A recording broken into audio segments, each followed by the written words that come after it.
So a big question that needed answering coming into the season was going to be how good will the Utah Jazz be considering the turnover from last season? Obviously, we know they ended the season really strongly despite shutting down most of their players that were the key pieces in their roster. That being said, after this draft, they ended up getting Taylor Hendricks, Bryce Sensabaugh, and Keontae George. Keontae starting now, but Bryce Sensabaugh and Taylor Hendricks were sent to the G League team to get some more work in. Taylor Hendricks has just played in his second NBA game due to Lauri Markkanen and Kelly Olynyk being out of the lineup. That being said, he didn't have the most statistically pleasing performance, but it was nice to see him on an NBA floor to begin with. With all that in mind, the question still comes down to how good are the Utah Jazz? With all that in mind, here we are 20 games to the season and the Jazz are 7-13, which is definitely not what people had in mind for them. Now, over the last 5 games, the Utah Jazz have had the 3rd best defensive rating in the NBA, with Walker Kessler having returned from injury. That being said, they've only allowed 113 or more points in one game over that same time period in the overtime victory that just occurred against the Portland Trail Blazers. Now, admittedly, obviously, we understand that they haven't played the most stellar level of competition, and if they had played the Suns more recently, as they had earlier on in the season on multiple occasions, then those numbers might not look the exact same. But you have to be willing to appreciate the totality of the numbers, and so far they are on a positive stretch. With that in mind, there's a lot to be learned from this squad. First and foremost, they're doing a pretty good job of hunting down their threes. They are currently the 8th highest in the league as far as three-point shooting goes. They are currently in 8th place overall as far as three-point attempts go, and likely once Lauri Markkanen returns from injury, there's also going to be a level of efficiency that comes alongside that, considering that he's been known to take upwards of 10 threes a night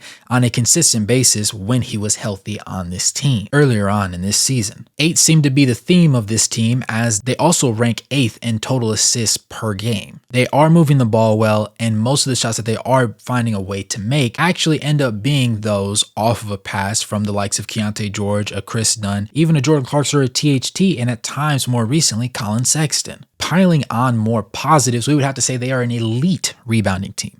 They're number 2 in the NBA in overall rebounds in a game and number 1 in total offensive rebounds. Now, with Walker Kessler obviously being the typical starting center, but more recently since his injury, Yurt-Seven being that top guy, you've seen a new side of them that most teams were not accustomed to. You have that interior tandem at center where one comes out and the other comes in, and they're both elite rebounders. You also have, once healthy, Lauri Markkanen. You also have John Collins, Kelly Olynyk. All these guys have the size and ability to rebound at an extremely high level. Not to mention the fact that Taylor Hendricks first got inserted into the lineup for the first time since the initial game in the season against the Sacramento Kings. Now, with all that being said, those stats alone sound really good. As the saying goes, men lie, women lie, but numbers don't. But the issue is, numbers don't always tell the entire tale without context. And that's where things get a little bit dark. One might say if they shoot the right number of threes, and if they're able to pass the ball really well and have a lot of assists, and they're also an elite rebounding team, how are they 7-13?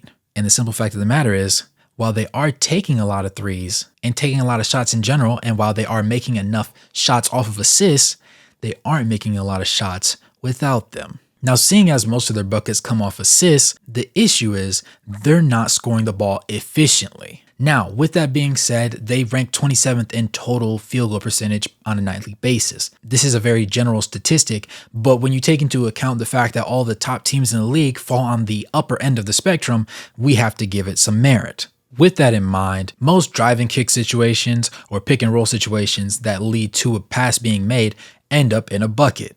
The issue comes in a lot of the plays where your more savvy and skillful veteran guards tend to have turnovers and missed shots, i.e. Jordan Clarkson, whom for the majority of the season in games where he shared the court with Lauri Markkanen has actually shot more total field goals. Now, over the course of this 20-game sample size, certain people have gotten considerably better, with the most notable being Colin Sexton. THT had been switched from the starter to have a bench role, and he has been slightly more efficient from the field overall, and more so from the simple impact of negatively affecting the game on offense, he's gotten better. However, Jordan Clarkson has been the biggest negative, and the main reason why they do end up falling so low on the totem pole in that particular category. For example, if more of those shots were allocated to Lauri Markkanen, or even Keontae George at times, or more so the bigs and the likes of Walker Kesslers, the Yurt Sevens, and the John Collins, they are more efficient overall percentile scorers, and thus it might yield a more positive overall result while also not taxing your own players for taking bad shots that end up turning into transition buckets. Now that brings us to the last and most obvious stat that seems to be plaguing the team. I've said it multiple times in past videos, and I say it all the time when we do live streams together. The Utah Jazz are turning the ball over entirely too much. In fact, they're turning the ball over so much that they are last in the league. They have the most turnovers with 17.7 per game. And the team that's second to last? None other than the Detroit Pistons, who currently have a 17-game losing streak and are the front runners for the first pick in the draft. Now, that's not to say that you cannot win games without having turnovers, because turnovers are a part of the game, but it's about the type of turnovers that the Jazz have. A lot of them in more recent games have been silly, mind-numbing mistakes that they've made that at times seem to be too easy and too simplistic for an NBA personality to make. That's not to say that they should not have turnovers at all, because obviously, if somebody is handling the ball for the majority of the game, the likelihood of them turning the ball over will significantly increase as opposed to a player who has very little usage. But with that in mind, simple mistakes cannot be had at such a high volume across such a large sample size of games. Here we are roughly 25% into the season, and the mistakes keep piling up. Because of that, the Utah Jazz need to find a way to be more efficient with the ball in their hands, continue their assistful gains, find a way to get Lauri Markkanen the ball when he's back healthy in the most opportune situations to allow him to let his shot fly and to get him easy buckets at the rim, and also quit taking low opportunity shots while still continuing to rebound at a very high rate. One thing that goes underrated is the simple fact that because the Utah Jazz have the highest number of offensive rebounds, it sounds like a great stat. But in order to have the highest number of offensive rebounds, you either have to have the top of the line as far as rebounders go, or you have to have really good rebounders and also miss a lot of shots.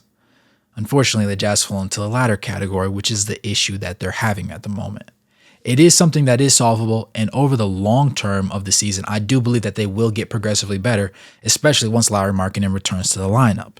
But in the meantime, there's a lot of issues that need to be cleaned up, and this is just the tip of the iceberg for this Utah Jazz team. If you think there's another statistic that's heavily plaguing this team, or if you believe that there's something that could be very easily improved, or something that might last the entirety of the season, let us know in the comments below, and let's have a conversation about it.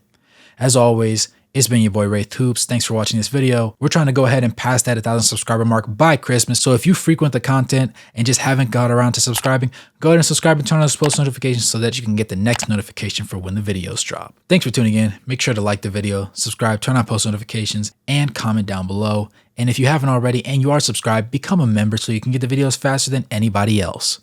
With that being said, good morning, good evening, good night, no matter where you are on the globe watching. Thanks for tuning in, and I'll catch you guys in the next one. Peace.